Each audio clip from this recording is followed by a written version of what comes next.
Փառք ձեզ, հայոց բանակի քաջարի մարտիկներ, վերստին,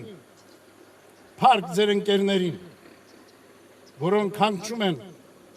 նվիրական ու սուրբ հողում Արցախի և հայրենի մեր երկրի Հայաստանի։ Սիրելիներ, այս հողը սուրբ նվիրական է,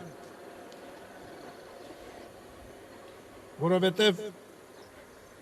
ունենք այստեղ նվիրական սրբություններ, դարերով կերտված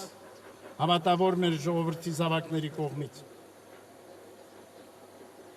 Այս հողը սուրբ ու նվիրական է, որովհետև այստեղ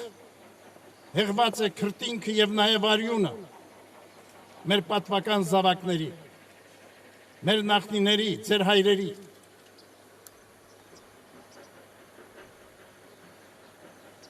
Այսօր դուք պաշտպաններն եք այս նվիրական հայրենիքի, Արցախ աշխարհի, Հայաստան աշխարհի,